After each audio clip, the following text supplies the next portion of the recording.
It is going to do this. Maybe you stop it. I think we're on top of the timer. Like, I think we're live and the timer is going. So I know. Give everybody time to come in and play the music. We're hanging. We're partying. Hey, everybody. It's Tom Conway and Bobby Rohan. We don't know what we're doing. We don't know what we're doing. Welcome to another live episode of Live to Roll. We got Mr. Ben Tipton in the building already. Hey, Mr. Ben, welcome. There we go. We got Jay in the building too. What's up, Jay? So hey, everyone. It's Tom. I'm Tom Conway. We're not cooking today again. I promise we're going to get back to it next week. And I'm getting a call at the start of the show, so apologize for that little distraction. I'm not feeling too hot. I'm just struggling with my bladder, really spastic and dealing with a lot of dysreflexia and stuff. I'm working on getting back in better health and better shape to get back to the cooking. But in the meantime, we're going to not waste a week and let the show roll on. And we're going to spend it talking about living skills, independent living skills. We're going to talk about independent living. I'm very fortunate and lucky to have our good friend and fellow host of our main show and Rolling Over the Hill, Mr. Bobby Rohan. Welcome, Bobby. Welcome up. Thanks for having me on. Yeah, of course. Thanks for hanging out with me and being a part of the T-Fizzle show. Yeah. Don't know if I got a more official name than that, but that's what we're calling it. And Bobby's an awesome human being. He's also an incredibly inspiring individual who's a great member of our spinal cord injury community. He's been a part of a lot of people's rehabilitations, very inspiring to myself and I know many others. So thank you, Bobby, for being here today. Yeah, no problem. I know that I said we're going to be talking about life skills, independent living. I'm going to be asking Bobby some questions and kind of providing my own experience and commentary along with that. But if anybody does have any other questions that's rattling around in their head, I know that I missed yesterday's show. This show is kind of a way to have a little bit more free-form discussion on anything that the audience might want to talk about or anything that you guys want to ask. Please do not hesitate if you feel like changing the conversation or want us to talk about something else, because we are more than happy to do that. But in the meantime, let's hop on into it, Bobby. Yeah. Do you want to introduce yourself real quick? Yeah, no problem. Everybody knows the C5-6 quad crew here. 36 years from a cycling accident. Not much more to say, just happy to be here. Sunny day, got out on the bike, and for the first time in a couple months. I had something else, training for, but finally got to get out there and hit the bike.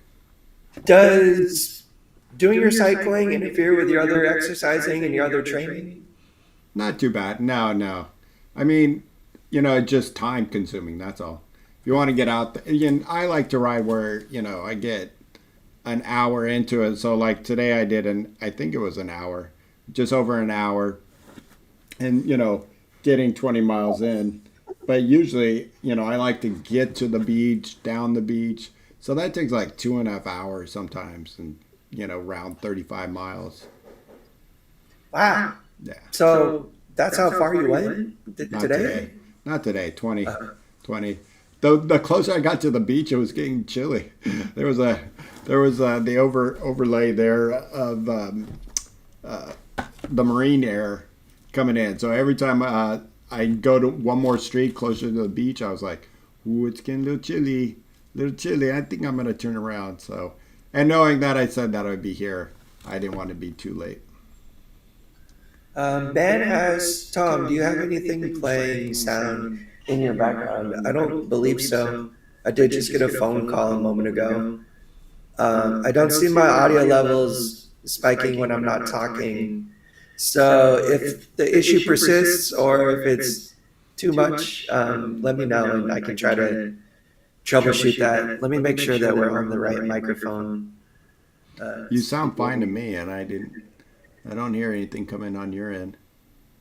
Um, yeah, let us know, Ben. Give us some more details. And in the meantime, we'll just continue on, partying on. Bobby, how were you injured? Remind me. It was a bicycle accident. Um, it was a training ride. I was by myself. Not usually. Usually, I'd be going out um, with a crew of people, or at least my best friend. But that morning or that afternoon, I got home from school. Was going to go to the gym, but it was too nice of a day, and I was like, I got to get out there. I gotta ride. So got out there and ride, and I was only going to go like 12 miles, and it was just so nice. And I remember going, oh man, I'm going to turn and do one more lap, and you know what happens there. Yeah, totally. Ben, I tried to turn my volume down. I can put my headphones on too if we're getting an echo on my side. I also just tried to switch my microphone settings a little bit. So if anything changed and you are struggling to hear or the echo's getting worse, just let me know. And thanks for letting me know. Um, so how old were you, Bobby? I know you're right around adulthood. I was 17. Yeah. You're 17. Yeah. Um, and where did you go after your initial stint in rehab? Did you go back with your parents? Yeah. Of course. Yeah. 17. Yeah. Pretty much I was living with them, if you want to call that living with them. But because I would come home at like 11 o'clock at night, and I'd be out the door by 5 and maybe 4:30 in the morning because of swimming. So, it was, I wasn't there at home much, didn't see mom and dad except in maybe passing and stuff like that. So, um, yeah, it's tough to say, but went home. Now I'm around mom and dad all the time, which was a little bit different. Uh, and I wasn't ready to move out on my own at 17, so, or even turning 18, right, like a week after I got out of the hospital. So, I wasn't ready. I knew like, oh, it's gonna take a while. I was fresh out of rehab, and there was Oh, yeah. a lot of things ahead of me that was gonna, uh, I had to figure out like how am I gonna be independent for one. Yeah, no, I'm sure that, like your initial injury, um, like there's nothing else you think about, like you're only thinking about recovering and, maybe you're thinking about a million different things. But, the real life stuff, or if you want to maybe call it that, the independent stuff generally comes later. Maybe you like do think about like, oh snap, how am I going to feed myself? Like, how am I going to, dress? How am I going to survive and function in any way, shape, or form? Um, that is definitely kind of like priority numero uno, like when you were first recovering, I'm sure. But how long did it take you? I mean, being 17 years old, how long was it? I mean, I know usually it's like the first year is really, really important for physical rehab or recovery and just kind of finding stability again. But how long was it before you're like, what is my life going to look like, you know, in the future? It's funny. I used to always tell people 2 years, but it wasn't like the complete independence that I just felt like things are finally like, okay, I'm figuring out this whole being a quadriplegic thing. You know, pushing my wheelchair was a lot easier. Using, the bowel program and the bladder care, all that stuff. Everything started to seem like it was finally clicking. And that's when I finally got my wheels. So super high, super grateful for that. But I wasn't like transferring on my own. There wasn't like even 2 years after, I probably wasn't ready to move out on my own. Let's put it that way. But you started to think about it. Yeah, yeah. I mean, I just like after 2 years, I had met somebody and we started dating. And after a year of dating, then yeah, I would say 3 years after my injury, then that's when I said, this might work out. And was that like probably the biggest driving force? Hi, Ellen. Hi, Tom. How you doing? You're live on the show. Good. So How are you? I'm wearing Triumph today. Heck yeah. Heck yeah. Was that probably the biggest driving force, like, being in a relationship and stuff and just wanting like your own autonomy and privacy from your family? Like, was that probably like one of the biggest motivating factors? Yep. But mom and dad weren't having any part of it in the sense that, they said, why don't we do this and build a room onto the back of the house? And I didn't really want to, but that's what they decided to do. Jay just said DoorDash delivery. Yeah, Exactly. the perks of having a hostile wife. Yeah. What's for lunch? Just so you can satisfy my curiosity. It's a ham sandwich. Okay. That I'll All eat. right, like I told her to leave it out there, but she's so kind, she just brought it in. That's awesome. Oh, that's sweet. We love Ellen. Yeah. That was probably one of the bigger driving forces for me too. I hadn't dated anybody. I wasn't in a relationship or anything, but it was certainly on my mind. My parents, on the flip side though, were very supportive. Not because they wanted to get me out of the house, but they wanted what I wanted. And it was very clear that I wanted like some autonomy. I'm so lucky. My parents took such good care of me and they raised me so well. And I was certainly afraid, and I had these like thoughts like, okay, crazy person, why in the world do you want to leave this situation? You have like full-time care, you got people that are feeding you, taking care of you, like you don't even know if you can survive on your own, like let alone live. Why do you want to leave the comforts of your of all of that? That's for sure. And it's something that I honestly think about a lot still when I talk about like independent living and stuff. I'm like, okay, Tom, why do you push this so much? Why do you talk about it so much? Like, is this even something that people should be aspiring towards and working towards? Like, why is it so important? And that was one of the reasons. I wanted some freedom to, like date. I couldn't really imagine going out and dating and like bringing someone back home to my bedroom at my parents' house or something to, like spend the night or whatever. It just like wasn't really working or meshing in my head.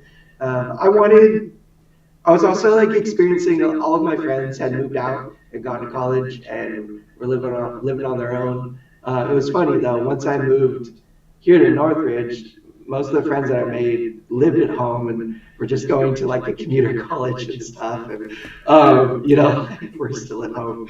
But I also wanted to, one, know that I could do it. I needed the answer to that question. And I felt like the only way that I was going to get it was by pushing myself and kind of forcing myself into that environment. And, it's like either sink or swim. I certainly didn't go into it without any preparation, or I thought like it was years of preparation, years of work, and a lot of thought. But I also knew that I wasn't really gonna know if I could do it unless I tried, unless I gave it like a real good, honest shot. And I also wanted to give my parents a break. They had 3 kids in 3 years, and they sacrificed their lives to take care of us and raise us. And we were all of the age to move out. And my brother already had. My sister was living in town, but she was babysitter, full-time nanny for a family, and had her own place.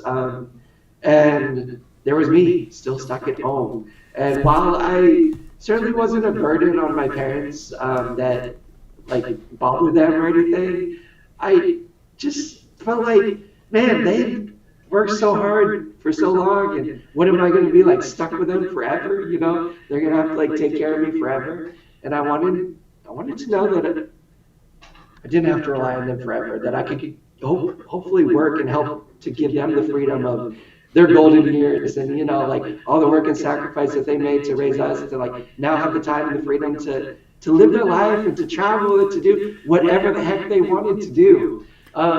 So those were a lot of the forces and a lot of the factors that were going into my head at the time when I was like just making the decision and like thinking like, you know, why do I want to do this? And, you know, all those reasons. And then, like, what in the end motivated me to take that step.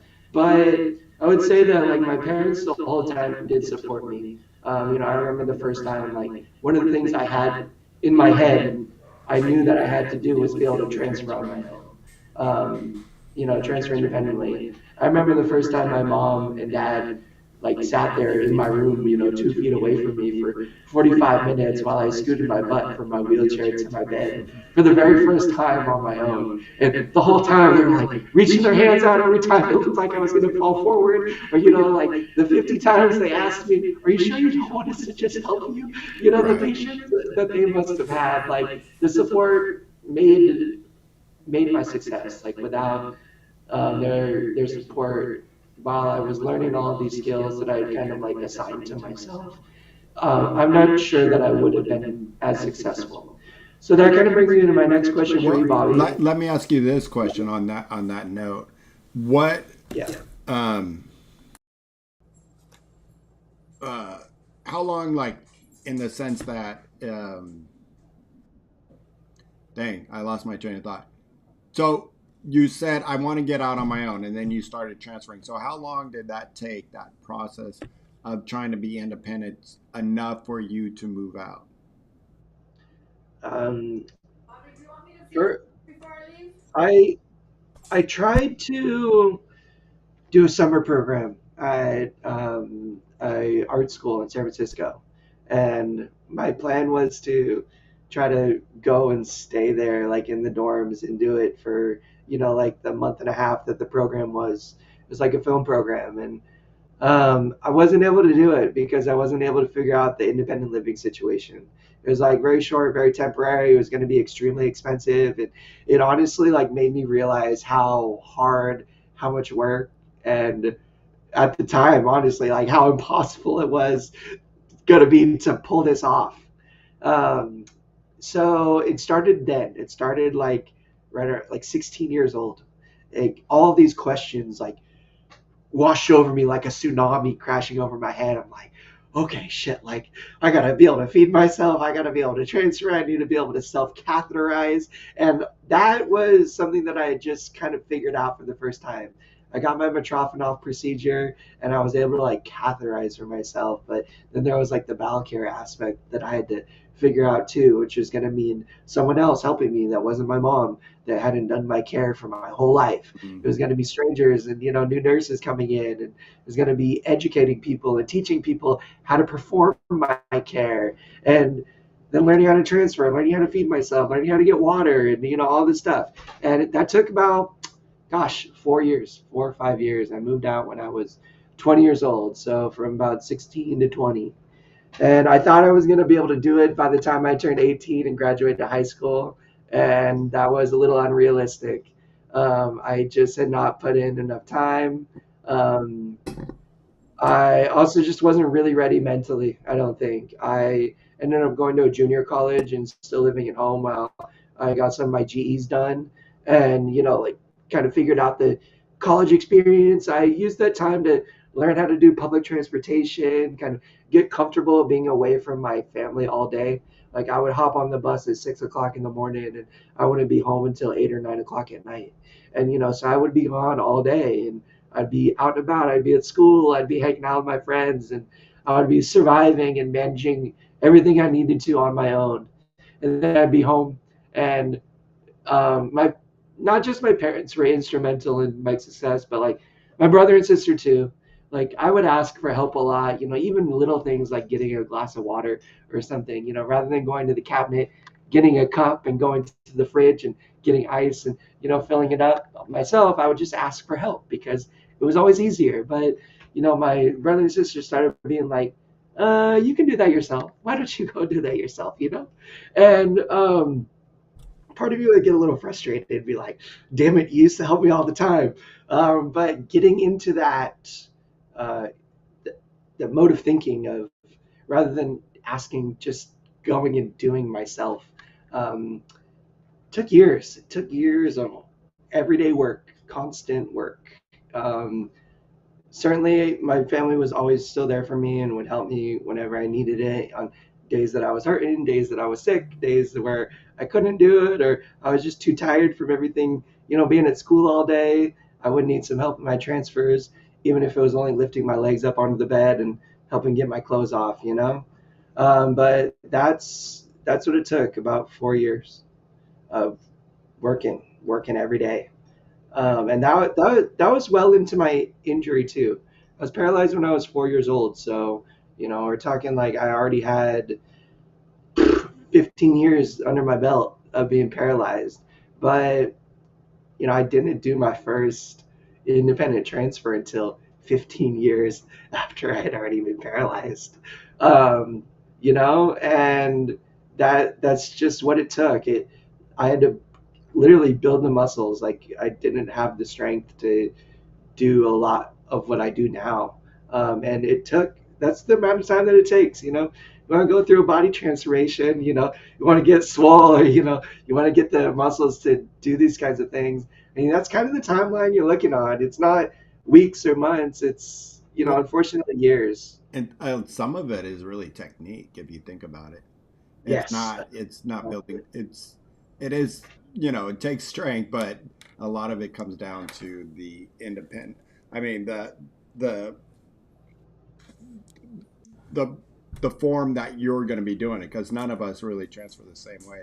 How Sean transfers, that just, it's unreal how he gets his elbow in and gets his. Seeing Sean transfer helped me alter my technique though. Like Oh, I would, still kind of muscle myself over, and then seeing him transfer, even after I had been doing it already for, like years, I saw him use like physics and like leaning over and kind of shifting his weight and using his body weight to like lift his bottom and stuff rather than just using your shoulders and your back and your arm muscles to do it. And that gave me a lot of insight into how to improve my technique and use physics and leverage and like lack of friction to my advantage, rather than just realizing that like there's like way more than my way of doing it, and how can I use little bits and pieces of other people's techniques to improve upon and make my technique more efficient.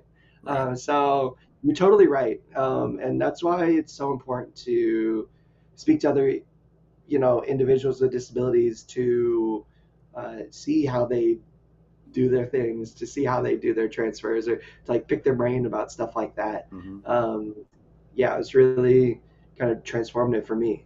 And just to answer your question in the chat, Nadine, happy PT girl. No cooking today. I'm taking care of my body, and we're just chatting today, talking about life skills. So, what I wanted to ask you a moment ago, Bobby, was when you decided you want to move out, you had a partner. I'd assume that you're going to move out with. Um, did you have like a checklist in your head of like things that you felt like you needed to be able to do independently before you thought you could be successful? Did you kind of rely on your partner in that sense that if you couldn't do it, you knew that they were going to be there? Mine is. I didn't go down the traditional of that kind of sense. I had a plan because what had happened, I was in the relationship and I had um, bought a home right after the Northridge earthquake, and so homes were really cheap. People were trying to get out of the valley, and I found the steal of all steals on this house that had hardly any damage. just a little bit of a chimney crack. But they were like, nope, this was not for us. We're going to Arizona. And luckily, I was the first one to see it. My mom and was uh, headed out, and we just drove around. And all of a sudden, I saw this for sale sign going up. I went right into it, and I bought it. I was like, "There's so much potential here," and so it took a while for it to get modified to what I wanted. Meaning, and I because what happened is it had a big motorhome parking on the side of the house. I'm like, we can extend the house, and I can have a great bathroom, a handicapped bathroom. So that's what we did. So by the time, literally like 2 weeks before it was going to be completed, or a week, I discovered I wasn't really happy in this relationship. We weren't jiving. We weren't on the same level. Great person, love her to death. And, but I just knew, here I am, early 20s, like, is this what I really want? And, Well, they say that's the true test of someone, right? Like live with someone for a short period of time, then you'll know if you guys are really and we were compatible. sort of living together because her house was damaged. Her parents' house was damaged. So they were living at she was living in my, I had a little back bedroom at my parents' house. So we were kind of living together. And that's what I think, finally, it's just like, man,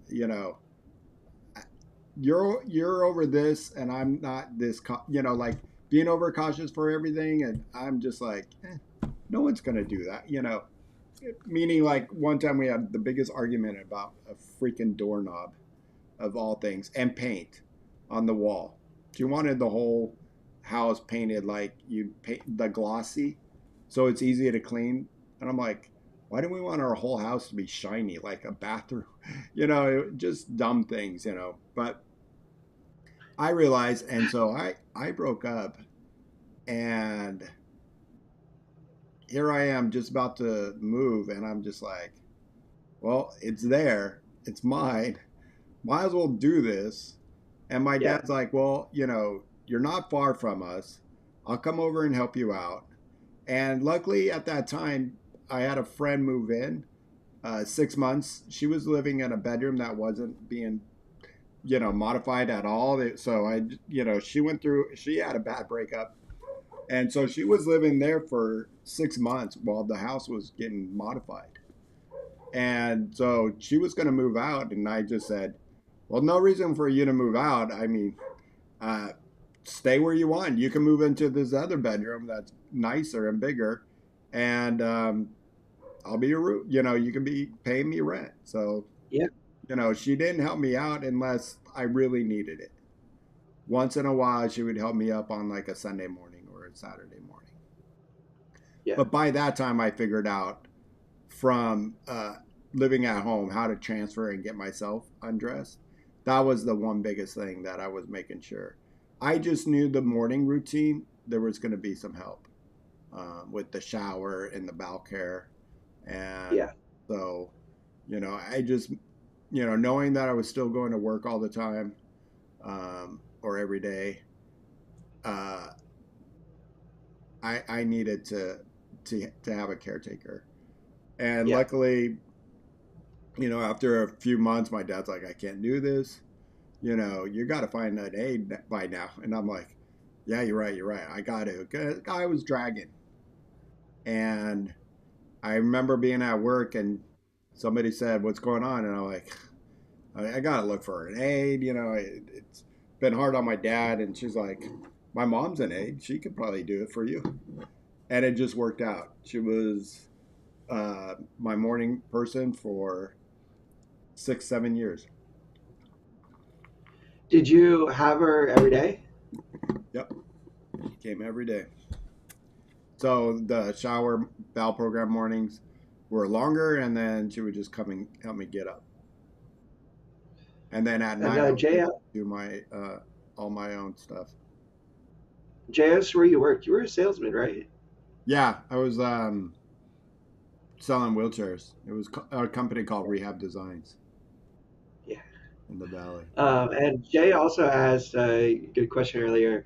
I figured out going to the bathroom at home, but what do you guys do if you're out and you can't get to an accessible bathroom? That's a good question that plagues everyone that has to catheterize or manage their bladder and bowels in a non-traditional way. Um, I I don't know. When honestly, I'll pee anywhere. Like if I can't find a bathroom, I'll pee anywhere.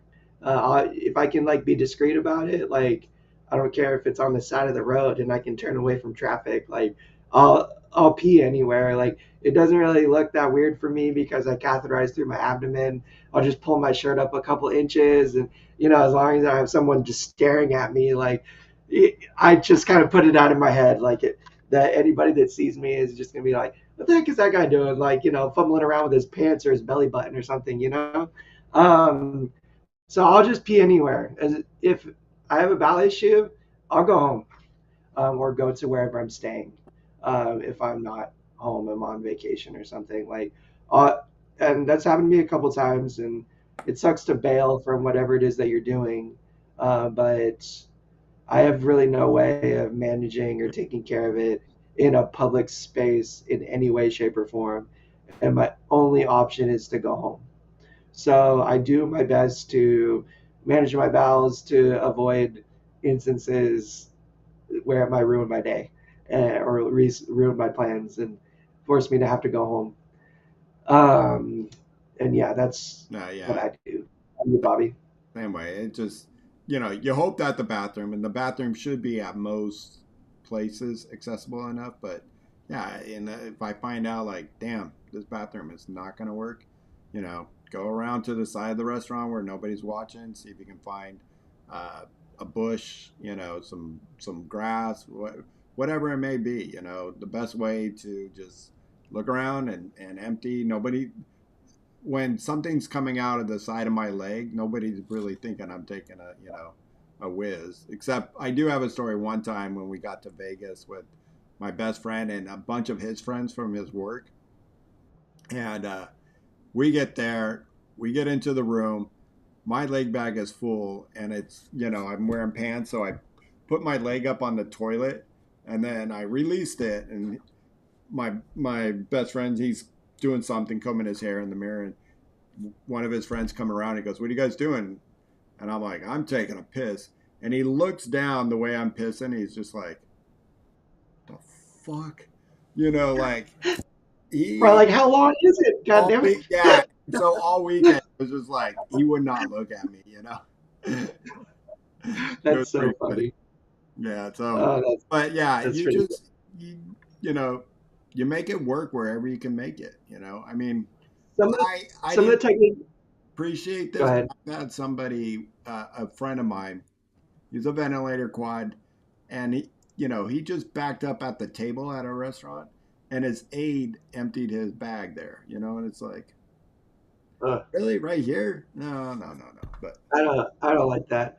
I've like experienced that before too, where yeah, people are maybe a little too nonchalant about it. I'm like, okay, like I get you, bro, but like, come on, like we're in a restaurant or yeah, like, in a very public space. Like, have a little bit of discretion, like just a little bit, like. yeah. But I don't know, like just to get some concrete examples of what I've done. If I'm with a family or friends or something, like I've had them just open a door to their car. Like I'll go out to the parking lot, have them open the door to the car, and just kind of like drive into the door. So like I have a little shield. Like I've had like my dad or like my sister or someone just kind of like be a human shield too.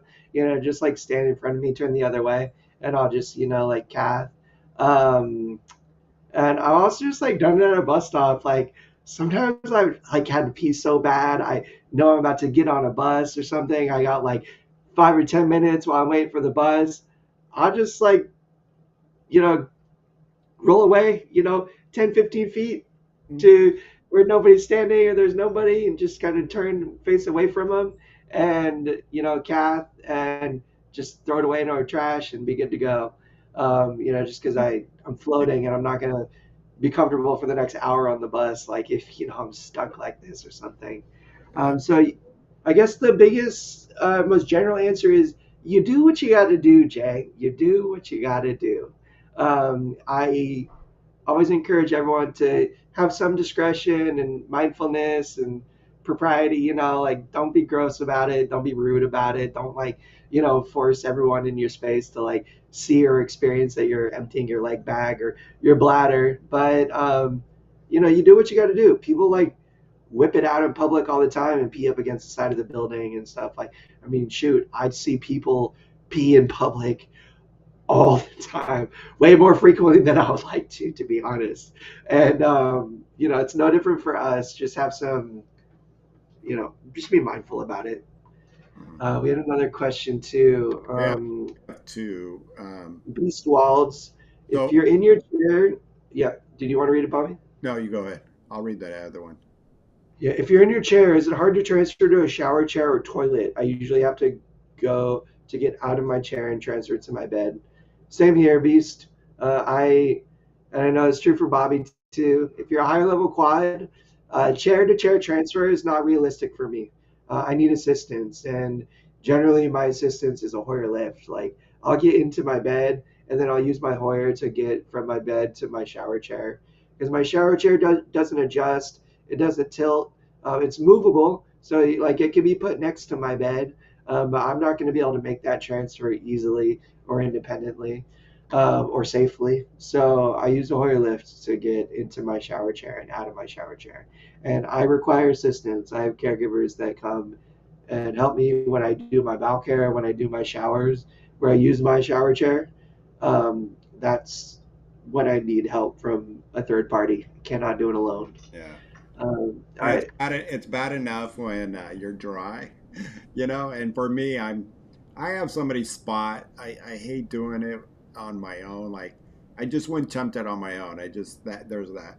Just the brakes aren't as set up. The chair is just it moves around too much when I'm trying to do it, and then especially being wet. Once you're wet, man, I struggle. Like I hate being wet and trying to jump back into bed. So yeah, it's not when you're a C5-6 quad and barely have zero triceps like you and I both do, um, and just relying on your deltoids, it's pretty tough. So, but that was yeah. a good question. And then the next one is, I was just out of town this weekend for the Final Four, which is pretty cool. That's awesome.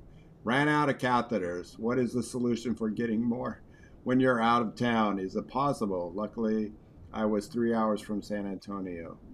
That's it. The Final Four was in San Antonio, but or maybe you were 3 hours from home. Um, yeah, it's you gotta bring like you go like this. This is my normal now that I'm gonna pee for this many days if I was at home. Then you double it and then you throw in a bunch of extras. That's all I can say. I mean, I overpack and I know I do, and I think one thing that you should always overpack is catheters. But if you are out and desperately need something, a couple things you can do. You can get on one of the sites like uh, Marketplace or a message board and see if you can find anybody in that area that has catheters. Number two, you might have to go to the emergency. And then number three, if you really, really thinking like, oh, look, I got 3 more days here or 2 more days and I'm going to run out of catheters, there is a medical place called Monk Medical that I found. Those ship that same day or overnight. It's going to cost you, but it's oh yeah, but yeah, it's going to cost you, but yeah, it's always better to be prepared. But I think if you really run out of a catheter, your best bet is to go to the emergency room and see if you can grab something from the hospital I to just get got around to by, at least to get you by, or start calling some urology, um, offices. What sucks is they're not going to be open on the weekend if you're trying to do it that way. But those are just some suggestions. Yeah, I've never been in it, so you know, knock on wood. I just find a local hardware store, find the closest size tubing, poke a couple holes with a toothpick and hope for the best after I spit on it. No, I'm just kidding. I don't do that. Don't do that. Um, all of what Bobby said is right. My first thought is ER. Starts to go to the emergency room, and hopefully, if you can explain your situation, that it's not like a medical emergency, they might be able to just get you like some supplies to buy you some time until you can get back home, or like finish your trip. Google is your friend, not just Googling around different like medical suppliers and stuff that are perhaps local that you can contact. Maybe someone from one of those companies that can help you. The emergency medical supplies that Bobby mentioned is a really great resource. Also, I don't know, just like he said too, message boards, any kind of like local spinal cord injury related, messaging, boards like Facebook groups, online groups, Reddit groups, or anything where people, like frequent daily. You can make a post, if you have time to, see if you can scramble and get something together from someone. I know like people in California have done similar things with Triumph Foundation when they were out here traveling and realizing they were short on supplies and able to contact someone who knew a friend or knew somebody that was able to get them catheters. So unfortunately, like there's not really a concrete answer as to like what's the best solution. But if you're ever in a really true emergency, I gotta pee, I don't have the catheter, I have no way to get home, you go to the ER, you go to your closest urgent care because they're going to have catheters that are going to fit you. And, even if it means a ER visit, at least you'll be able to pee and, get the relief. And like Bobby said, anytime I travel, I pack how many I'm going to need for the trip, and then I double it. Why do I do that? Because I'm really afraid of running out of catheters. And Well, you never know too. You might not be able to get back home, or yeah, like it's, who knows? And your body is on a different type of a little bit different schedule than you're used to. Everything, like I have I don't know why when I go out of town, I just don't poop. Like it just something starts happening. I don't know what it is. I just because you're probably especially when I was doing bowel care before the colostomy, but I just never pooped, and then finally after I get home, it finally everything happened. It's just the weirdest thing. So your body does different things when you're lucky you. yeah. Yeah, if you want um, to me, but but after a few days, you start feeling like, oh man, at least give me something. So yeah, I guess it's a double-edged sword. Not having to deal with the bowel care, but also dealing with the issues of not doing your bowel care. And what up, Albie? Thanks for popping in, dude. Stopping by. Thanks for hanging. Albie asked the question: do you have to pay for your things, or does the insurance pay for things? Um, the insurance pays for, I'd say, the majority of my stuff, at least the stuff that I can't afford. They don't pay for everything. They don't pay for any of my bowel care supplies. So I buy all my enemas, all of like my bed pads, all of the, supplies that relate to that stuff. I pay for out of pocket. Why doesn't my insurance cover it? Because they're shitty, no pun intended. they say They pay for all my. or something for your chucks, and yeah, it's stupid. Or they like Medicare. I think it is 2 gloves a month, 2 boxes of gloves a month, and it's like, gee, thanks. So I used to always have to buy my gloves, and it still Yeah. do. Well, right now I got a pretty sweet situation. I'm on home health, and I do whatever I can to stay on it because they the with Medicare there's a endless, not endless, but they're more lenient. Like, oh yeah, he does need this more extra. So I've been piling up right now to, and for when that day is gonna end. I have a home health too, and fortunately, they bring a lot of their supplies with them. Like all of the gloves that they use, they usually have like in their own kit and stuff that they bring. Mm. My catheter kits, my self catheter kits, they come with like iodine and gloves and like a little chuck. I usually save those supplies, at least the gloves, and like the little chuck pads that come with it. When I open my catheter kit, I don't use them when I self cath because I do it in my chair and I don't need to. But those supplies are super, super useful for my caregivers and stuff, and I just don't like them going to waste. So I usually like just save them and keep them stored for when I do need them. So I have like a huge surplus of gloves and like little shitty chuck pads that don't really work well for me, but can be used in a situation where I'm really desperate, need something. So I do that. And yeah, my insurance, like I said, they pay for the things that I can't afford myself, which is my nursing care, um, my wheelchair, my catheter supplies, my monthly catheter supplies are all covered. Um, How many do you get a month for catheters? Way too many. Don't tell my insurance that though. Oh, Uh, I get I get something like 250. it's not as much as I thought you were. I thought you were going to say in the high 300s. No, I'm pretty sure it's like 250 or 260. What is the Um, lot is what 180 or something like that? yeah, For I some don't know if for that some is. insurance, I think it is. I know it's just weird. Uh, I I had a huge surplus of catheters. Like we have so many catheters at my parents' house that like we don't even have a place to store them anymore.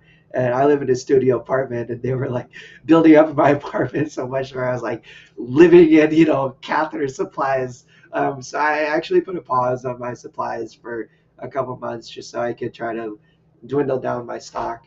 And I'm very hesitant to do that, just because I never want to tell my insurance that it's not enough, because I don't want them to start shorting me. Like I appreciate the surplus, and I love having like a ton of backups at my parents. Just God forbid anything did happen for a time where I stopped receiving regular supplies, that I would be good for a hot minute on the surplus that I have. But yeah, I just told my insurance that I was going out of town for a couple months and wasn't going to be home to receive the Legal. supplies. So again, this is all alleged and cannot be used against me in the court. Just kidding. Wheelchair Raver asks, why are catheters not available for sale and enemas are? I'm confused. Enemas do not need to be prescribed by a doctor. Catheters have the potential to cause bodily harm if you are not trained or skilled in administering self-catheterization or catheter to someone else. I mean, certainly you can harm yourself with an enema, probably. But yeah, that's, I imagine, why Yeah, they're I, not I think you have the best so. answer. It's probably like that. And Yeah. for a wheelchair waiver, that's why I mentioned that one. I finally found a supplier called that Monk Monk Medical, that Uh, you do not need a prescription for catheters. The only one I found is like, thank God, because I wanted to try out a different catheter, and I just wanted to order yeah. one. And like two places are like, oh, we need subscription a prescription, and I'm just like, "But I'm not gonna call my doctor and bug him for this stupid thing, like just I get catheter. Why would I buy a catheter if I not, you know, stupidest thing. You're right. It is. It is dumb. It's horrible. Um, like B said, Well, it's ridiculous. You can't do it because most of the people who are going to buy something like that are trained in it because they have to use it. I mean, there are some idiots that think like, oh, maybe this might help to get pee out of me or something. Whoever, there are some morons out there, and that's what you pay for. Those morons. Right? yeah, you said it. I wish um, nobody would screw it up for the rest of us, but there's always a few people that will.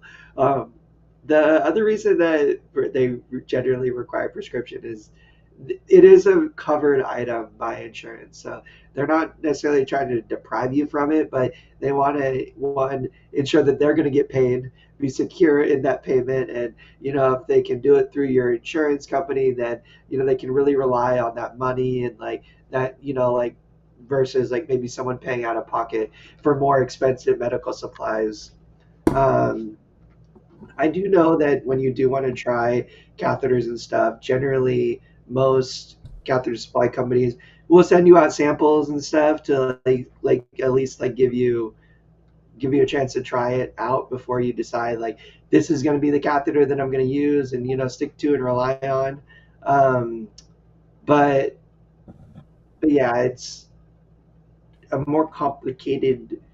I don't know if it's more complicated than like an enema or something, but it's generally something they expect like medical professionals be involved in and stuff.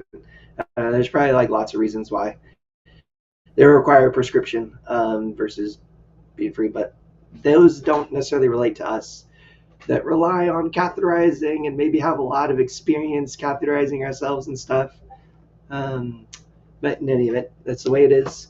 Yeah, and it's hard. Um, Like you were saying, you can't just pick it up at a pharmacy, something like that. Yeah, that's not easy to find. But I think if it's the weekday, you can probably find a medical company in that neighborhood, or at least call your supplier and see what they can help you out with. Meaning, find somebody in that area. so Luke, okay, wheelchair waiver. What did you do? Did you go back home to San Antonio? Things that I've thought about doing, or like thought in my head if I was traveling or something, and I needed somebody like they could just go and get my supplies and next day air them to me. Like I've thought about that before. I'm like, well, worst case scenario, like if I did run out, like my mom could go to my apartment, package them up and like go to FedEx and next day it to me. Like especially if it's somewhere where you're just a few hours away. Like they could certainly get them to you like via mail, expedited and stuff. It sounds like he drove home because he was Yeah, actually living in Houston, so it's like a 3 hour drive for him. So yeah, it sounds yeah. like he went home. And sometimes that's just what you got to do too. Like, man, I gotta call this trip early, Yeah. because and it sucks. It's never uh, easy decision to make or an easy thing to do, but sometimes it's just what you have to do in order to take care of yourself and be comfortable. And comfort is kind of my top priority. Like I can tolerate a certain amount of discomfort, but especially if I'm on vacation or staying away from home, if I'm not comfortable and I'm not happy, like in my head, I'm like, why am I even doing this? Like, I would so much rather be comfortable back at home, like chilling, like, in my space, like doing something that I enjoy doing versus like being uncomfortable in a place where I'm not, you know, where I don't want to be. I you know Um, I'm finding that out for traveling. I don't like yeah. to travel anymore because I'm just not comfortable.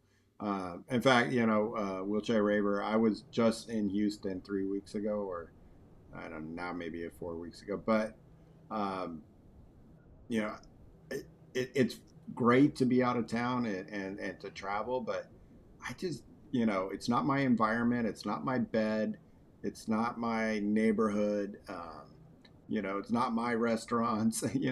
It's just weird. Like, I don't know if it's a, aging thing, or it just, I'm not as adventurous as like some people who, always need to go to like and travel to Europe or something. I'm like, I have no desire. I'm just like, you know, I watch enough, National Geographics to know what other places look like without having to kill myself and worry about I'm going to run out of catheters or something like that, or because, and plus I always worry about like getting there and not feeling good, like having a UTI startup, or something happened to my skin, and maybe it's I'm being, too cautious about it.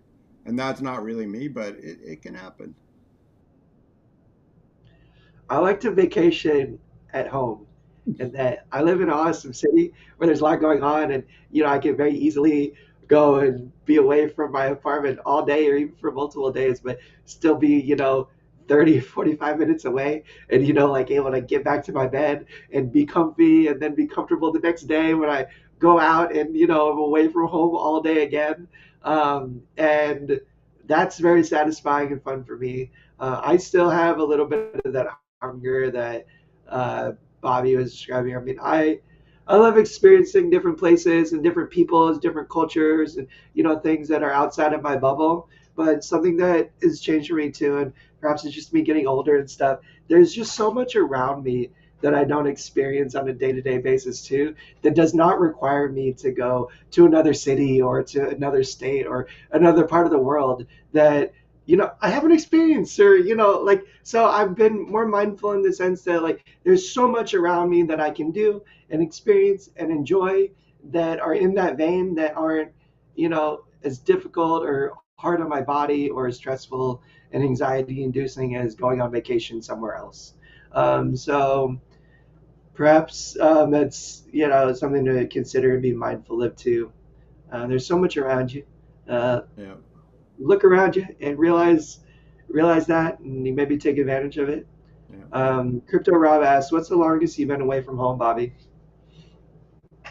I, a week, maybe 10 days. 10 days. I was in North Carolina with friends, hanging out.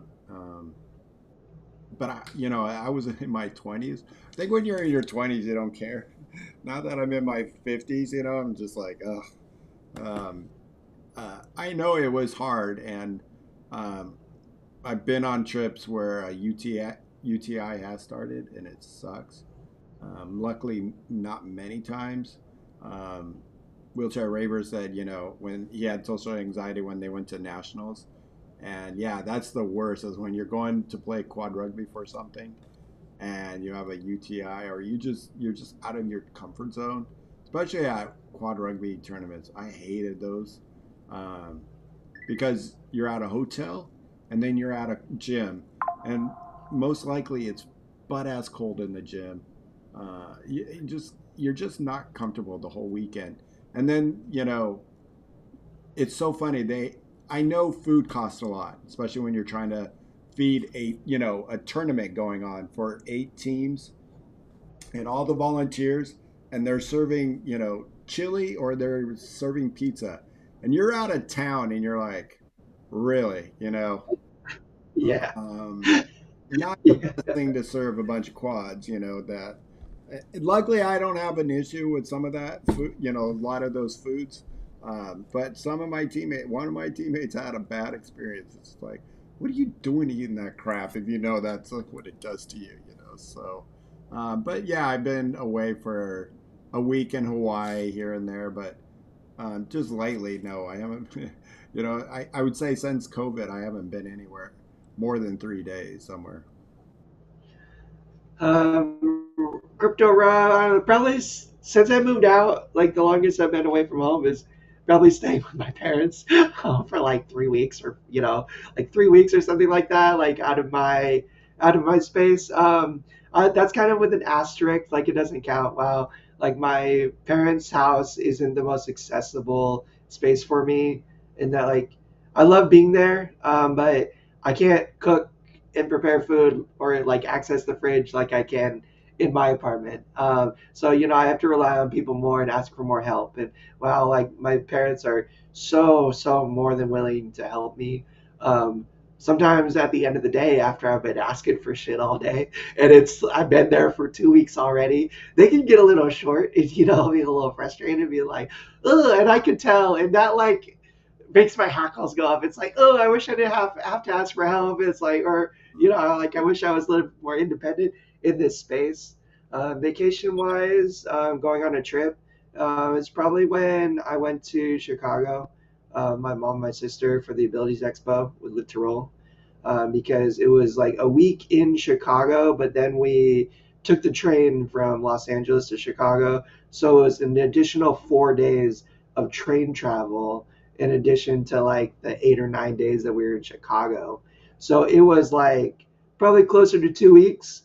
And I gotta tell you, like when we were getting out of Chicago, headed towards Union Station in Chicago to go to LA. Like, I wish that I could just transport, teleport, hop on an airplane, get back to LA. Like that last 2 days on that train was rough because my body was rocked.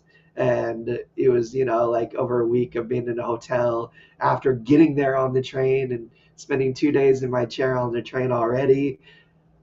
My body was rocked. I was really lucky to be there with my mom and my sister who were able to help me, and it was still fun. It was still awesome, and like no regrets. But I was spending the last couple of days of that trip like thinking about my bed at home, like thinking about how good it was gonna feel to get home. And honestly, that's kind of like every vacation for me. Like I love it. I enjoy it. I'm there. I'm in it.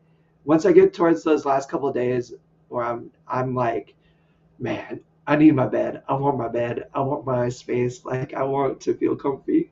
Um, so yeah, probably close to 2 weeks crypto Rob as the longest I've ever done. And I'm not saying it's the longest I'll ever do. I'm going to either take a boat or fly first class to Japan and spend probably like 4 to 12 weeks there, and then take a boat or fly first class back home. When am I gonna do that? I don't know, but I'm working on it, and I'm certainly gonna do it. But I'm not gonna go if I'm gonna travel to like somewhere like Europe, somewhere like Japan, place I really, really want to go and experience. I'm not going to do it for a week. I'm going to go there to where I can stay for a meaningful amount of time and kind of And get your just grade. Yeah, that's get think grounded and get comfy before I have to travel and do it again. Like I'm not gonna do that for a quick turnaround. Like it's just not worth it for me. I don't know how people Um, when people travel, I don't know how they do. They're on the go, and it's just like you're waking up earlier than you have to for a vacation. You're doing way more than you usually have to, because if you're gonna go, especially when you're in Europe and you want to go see the sights, like I'm so lucky that I'm married to somebody that she's like, I want to get to a hotel, I want to chill, I want to use the pool, I want to use the spa and the gym, and eat at the restaurant at the hotel, and that's it. That's her vacation, away from the house. um, I like that too. I can really appreciate like the value in that. I do like to go out and see the sights where I'm going, but I do really like to kind of just get comfy and let my body recover and like be okay just chilling at the hotel too. Um, and we I'm just reading, catching up on some of the comments. Hey, Gracie. And Um, and that's awesome, Luke. I got to talk to you about your Iceland trip and pick your brain about traveling for that extended period of time because I really do want to do that at some point for Japan. Um, well, I'm going to at some point. I just have to figure out some of the logistics still. And that being said, everybody, thank you everybody for coming and hanging out. We are going to wrap up here in the next minute or two. It's 3:05. I told Bobby I'd only keep him for an hour, and my mom's coming this evening to help me out in my apartment for a couple hours. So I gotta hop off here soon. But I did just want to say thank you so much for everyone for stopping by. We'll do a quick shout out to our sponsors, mobility professionals and urology professionals. Y'all have heard the spiel. If y'all need wheelchairs and you live in SoCal, mobility professionals is your people. If you guys need urological supplies, like we talked about earlier, a really great company that can get you samples, that can get you reliable supplies to your door on time every month.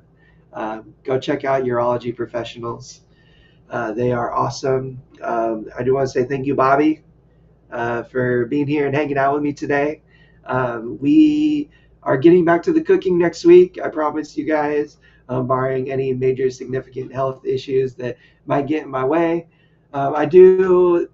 I didn't want this show to be more than just cooking every week with T Fizzle. I do want to talk about life skills and traveling and independent living and stuff like that as well. So I really appreciate you guys giving me the opportunity to do that while taking a break from the cooking. We're not going to stop doing it, I promise. We're going to get back to it. I just want to transition to maybe some stovetop stuff. Well, not maybe some stovetop stuff, like some hot cooking, not just kind of like meal preparation, but more actual cooking. And it's just taken me a little bit of time to get there. So look forward to next week because we're going to be doing some fun stuff. And Hey, tomorrow, I got yeah, to give you a hint on not a hint, shout out on your minute rice and the cups that you put in the microwave. yeah. So I bought a pack, and I'm like, I like white rice.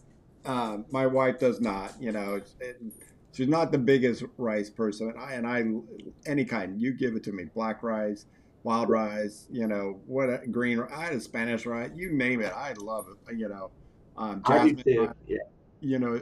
So I got, she's like, why'd you buy these? And I was like, I don't know. Tom said it just took a minute and you can't screw it up.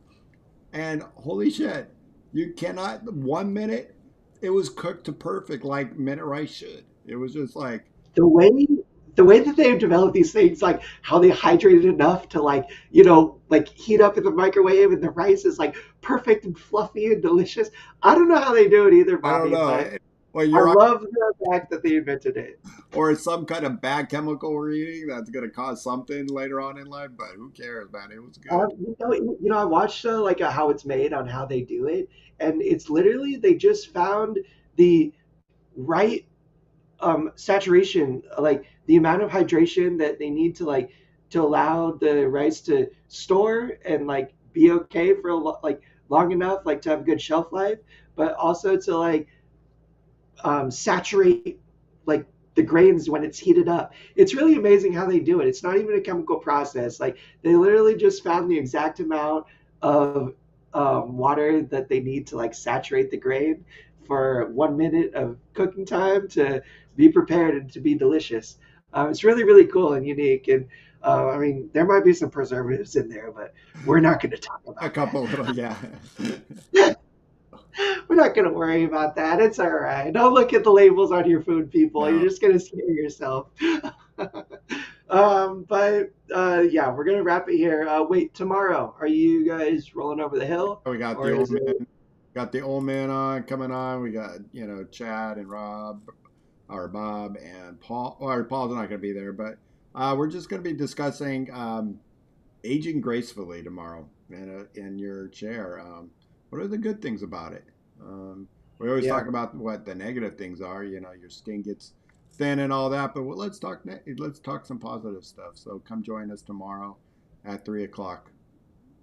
Aging with disabilities are my favorite topics to talk about and think about, and it's one of my favorite shows to listen to. And aging gracefully, I need all the help that I can get. So I'll certainly be tuned in and really excited for tomorrow's show. And I hope everybody else does too, because it's awesome. So don't miss it. And yeah, thanks everyone for joining today. And we'll see you tomorrow, and we'll catch you next Tuesday. All right, everyone, take care.